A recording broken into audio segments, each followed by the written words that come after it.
Not only is this an ignorant argument, it is an intellectually dishonest argument. Someone sent me this video and asked me really how would I respond to this, and so I'll go ahead and respond. This is a person who does not accept Jesus or probably the Bible, whatever it was, obviously not the Bible.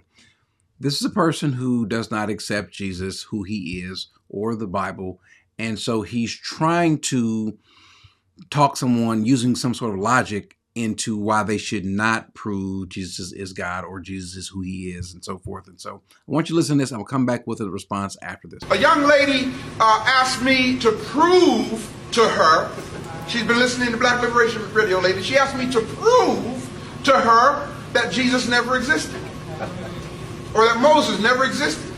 See, and I sent this long email back trying to explain to her it is impossible to prove the non-existence of a thing.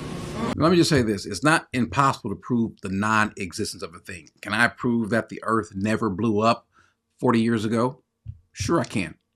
It's a non-existent fact that you can prove. And so that's not a statement that you can always make either. But let's continue. Think with me for a moment.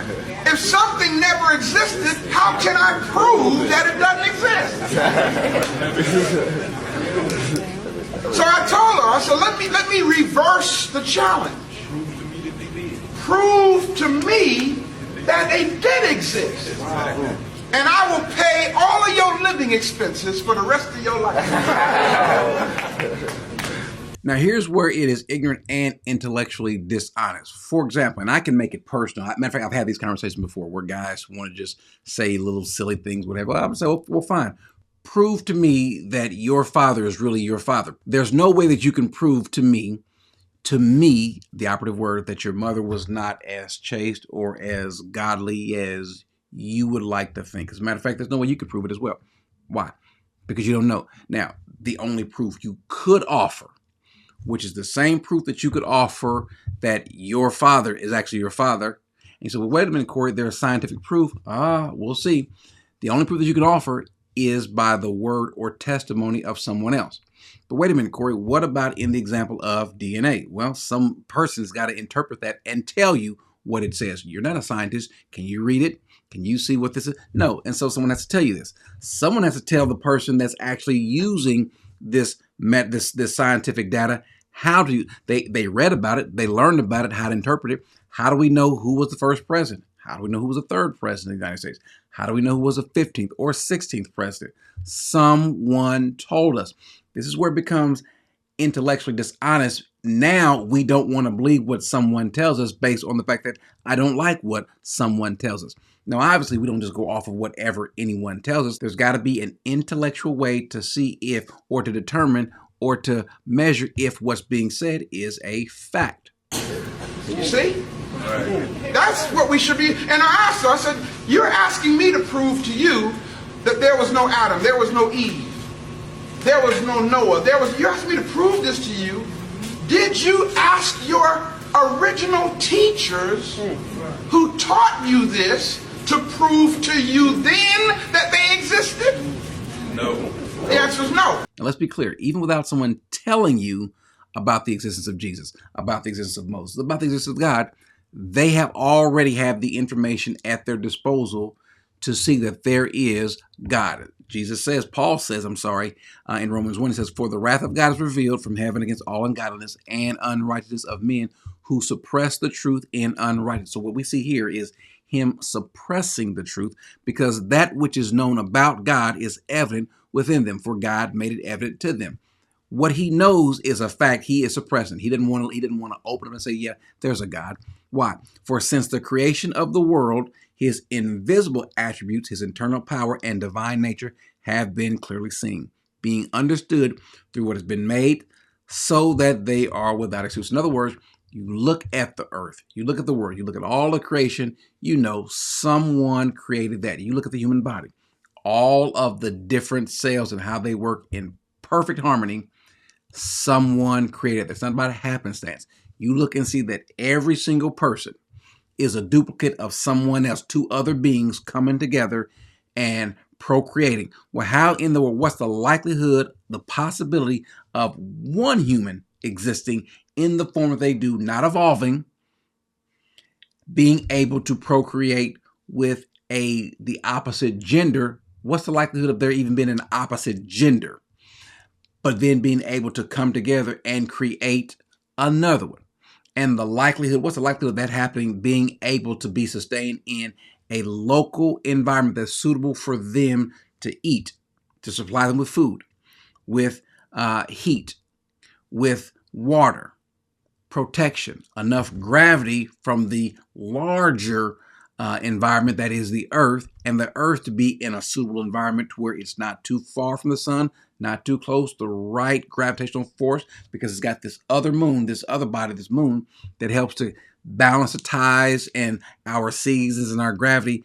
How does that come to be if there is no designer there? You've got an awful lot of explaining to do, mister. You have a lot of ways, you have a lot of explaining.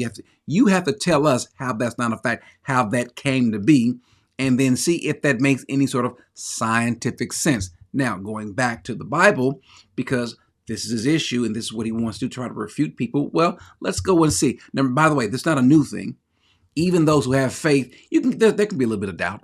And even those who are believers who can have doubt, the response of those who have doubt, who are true believers, will be the same response that you would have to someone like him. Remember, John the Baptist was getting ready to be killed, and he wants to make sure. And Jesus in Luke chapter 7 makes a statement to John to tell him how he know that I am. He says, verse 22, he answers, he says, go and report to John what you have seen and heard. The blind receive sight, the lame walk, the lepers are cleansed, and the deaf hear, the dead are raised up, the poor have the gospel preached to them. Blessed is he who does not take offense at me. This guy clearly, this brother clearly has taken offense. Now, how do you know the Bible is true? How can you accept it as true? Well, take what it says, and if what it says is not shown to be false, well, then you're fine. Not whether it's believable. Even if there's something that you cannot conclusively prove. For example, can we conclusively prove that Jesus walked on water? Well, no, we can't. All we're doing is taking the word of the eyewitness testimony of someone who is credible. Are the people who are telling these stories, are they credible? How do we know they're credible? Well, if whatever else they said that could be measured and tested is also a fact. So we have no reason not to believe what's being stated because they have not lied on anything else or erred on anything else. Someone can not lie but still be wrong. You can legitimately think something is true and still be not credible because everything else you said is it's fictitious. It's fairy tale. You believe it, but it didn't make it true nonetheless. But in this case, the authors, the writers, the eyewitnesses give us account. If for no other reason, not just the historical accounts that are given, whereas none of the historical accounts that have been given have ever been proven wrong. But how about this, where nobody else can refute these? What about the prophecies? The prophecies that were given that relate to Jesus and his coming, his death, his burial, his predicted resurrection, whether you believe it's true or not, whether you believe the people who say they saw him, that their testimony is true or not. The Bible tells us that there's going to be this account that's going to happen, and people are given their validation toward it. That's an awful big coincidence.